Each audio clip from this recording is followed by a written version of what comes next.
easy go.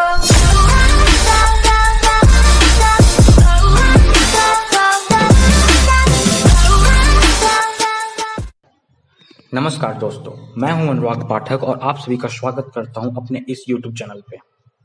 और आज हम बात करने जा रहे हैं बेरूत ब्लास्ट के बारे में। अभी हाल ही में यह शहर काफी चर्चा में था, अपनी ब्लास्ट की वजह से नहीं, इससे पहले भी लेबनान काफी चर्चा का विषय बना हुआ था, क्योंकि वहां से खबरें आ रही थी कि लेबनान में सैनिकों को वेतन नहीं दिया जा रहा है, भ्रष्टाचार काफी चरम सीमा पर बढ़ा हुआ है, जिसकी वजह से लेबनान दिवालिया होने की कगार पे है। लेकिन इसी बीच 4 अगस्त को कुछ ऐसी घटना घटती है जिसकी वजह से वो एक जीता जागता शहर खंडहर में बदल जाता है और पूरी दुनिया का ध्यान अपनी ओर आकर्षित करता है। तो आज हम इसी बेरूत ब्लास्ट के बारे में बात करेंगे और मेरे पास कुछ प्रश्न हैं जिनका हम इस वीडियो के बहुत से लोगों के मन में ऐसा प्रश्न उठ रहा होगा। मेरा वीडियो बनाने का मोटो भी यही है कि जो ये प्रश्न है उनका उत्तर ढूंढा जाए। तो मैंने भी काफी विश्लेषण किया और विश्लेषण के आधार पर मैंने अलग अलग जगहों से मैंने जानकारी इकट्ठा की है और उन प्रश्नों का उत्तर ढूंढा है। तो वीडियो में मेरे साथ लास्ट तक बने रहिए। वैसे ये प्रश्न है कि आखिर इतना बड़ा यह हादसा हुआ कैसे, इतनी बड़ी संख्या में अमोनियम नाइट्रेट आया कहां से, आखिर ये अमोनियम नाइट्रेट होता क्या है और ये विस्फोट कैसे हुआ। तो अमोनियम नाइट्रेट की अगर बात की जाए तो अमोनियम नाइट्रेट अमोनिया तथा नाइट्रोजन से मिलकर के बनता है। यह गंधहीन सफेद रंग का केमिकल पदार्थ होता है जो कि कई जगहों पर उपयोग किया जाता है, जिसमें से 2 प्रमुख हैं। एक जो उर्वरक और खाद संयंत्र हैं, वो जो खेती के लिए खाद बनाते हैं, उर्वरक बनाते हैं वहां पे, और दूसरा खनन एवं निर्माण के क्षेत्र में विस्फोट करने के लिए इसका उपयोग किया जाता है। वैसे इसके रखने के भी बहुत सारे नियम हैं। क्योंकि अमोनियम नाइट्रेट बेहद ज्वलनशील केमिकल होता है, जिसकी वजह से दुनिया भर में कई कड़े नियम बनाए गए हैं इसके रख रखाव के लिए।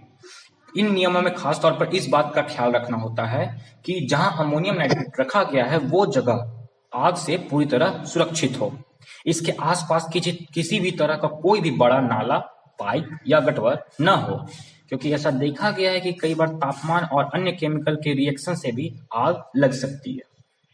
अब प्रश्न यह उठता है, आखिर यह धमाका हुआ कैसे।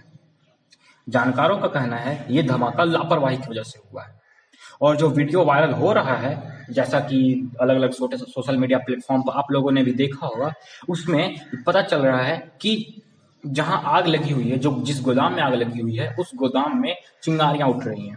तो जानकारों का ऐसा कहना है कि उसमें शॉर्ट सर्किट की वजह से यह आग लगा हुआ है। वैसे इस धमाके में अब तक 200 लोगों की जानें जा चुकी हैं और 5000 से ज्यादा लोग घायल हो चुके हैं। यह धमाका इतना भयावह था कि 250 किलोमीटर दूर साइप्रस तक इस धमाके की आवाज सुनाई पड़ी थी। वैसे बहुत से लोगों का मानना ये भी है, बहुत से लोगों का प्रश्न ये भी करना है कि आखिर इतने ज्यादा मात्रा में अमोनियम नाइट्रेट आया कहां से, क्योंकि लेबनान सरकार के अनुसार बेरूत पोर्ट पे एक गोदाम में लगभग 2750 टन अमोनियम नाइट्रेट का भंडारण किया गया था और इसी गोदाम में यह विस्फोट हुआ है।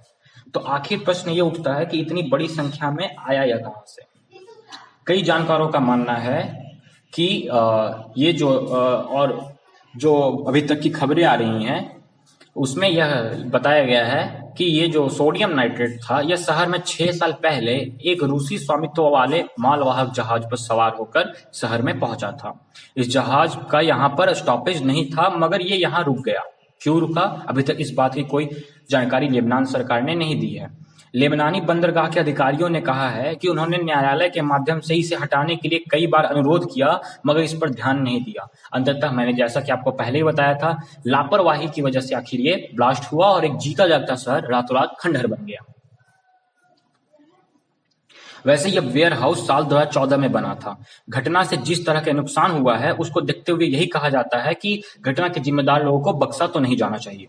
लेबनान के इस धमाके के बाद अब तक इस बात की जांच की जा रही है कि आखिर ये वेयर हाउस में रखे अमोनियम नाइट्रेट की आग कैसे लगी, क्योंकि जो शॉर्ट सर्किट और आग की चिंगारी की बात है वो बस एक वीडियो को देख करके बताया जा रहा है। अभी तक आखिर आग क्यों लगी, कैसे लगी, इसके बारे में कोई ज्यादा जानकारी भी आ नहीं पाई है। और ऐसा नहीं है कि यह अमोनियम नाइट्रेट से हुआ पहला हादसा है, पहले भी अमोनियम नाइट्रेट से कई तरह के हादसे हो चुके हैं। 1947 में टेक्सास शहर में एक विस्फोट हुआ था। इसमें कम से कम 581 लोग मारे गए थे और अमोनियम नाइट्रेट ले जा रहे 2 मालवाहक जहाजों के टकराने से 3500 लोग घायल हो गए थे। ठीक साल 2013 में वेस्ट टेक्सास के एक उर्वरक संयंत्र में आग लग गई थी और विस्फोट हुआ था, जिसमें कि 15 लोग मारे गए थे। उसी तरह साल 2015 में भी चीन के तियानजिन में एक व्यस्त बंदरगाह पर उर्वरक विस्फोट में 165 लोग मारे गए थे। वैसे देखा जाए तो कुछ रक्षा विशेषज्ञ इस ब्लास्ट को टेररिस्ट संगठन हिजबुल्लाह के साथ भी जोड़ रहे हैं। वैसे अगर आपको याद हो, सन 1945 में द्वितीय विश्व युद्ध के दौरान अमेरिका ने नागासाकी और क्रमशः हिरोशिमा और नागासाकी पर क्रमशः 6 अगस्त और 9 अगस्त को परमाणु बम गिराया था। जो हिरोशिमा पर बम गिरा था लिटिल बॉय, वो जो परमाणु बम था उसका नाम था लिटिल बॉय, और वो जो बम था वो यूरेनियम 9000 पाउंड का यूरेनियम 235 का बम था, जिसकी क्षमता 12 से 15,000 किलो टन TNT के बराबर थी।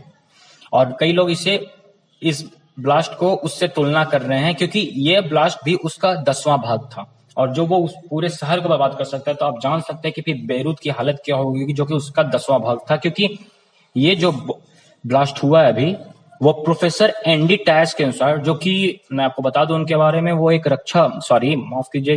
वो ब्लास्ट प्रोटेक्शन इंजीनियरिंग के एक्सपर्ट हैं यूनिवर्सिटी ऑफ शेफील्ड में। उनके अनुसार ये जो ब्लास्ट हुआ था, इसमें जो अमोनियम नाइट्रेट का जो भंडारण किया गया था, जिसकी वजह से ये ब्लास्ट हुआ है, उसकी क्षमता 1 से 1.5 किलो टन TNT के बराबर थी। तो कमेंट करके यह जरूर बताइएगा कि आपके अनुसार इसमें किनकी गलती है, किस वजह से आखिर इतना बड़ा धमाका हुआ, कैसे एक जीता जागता शहर खंडहर में तब्दील हो गया। और वीडियो अच्छा लगे तो लाइक कीजिएगा, सब्सक्राइब कीजिएगा, शेयर कीजिएगा, और ऐसे ही वीडियोस के लिए हमेशा बेल बटन को दबा करके नोटिफिकेशन ऑन रखिएगा, ताकि आपको ऐसे ही और सारे वीडियोस मिलते रहें। धन्यवाद।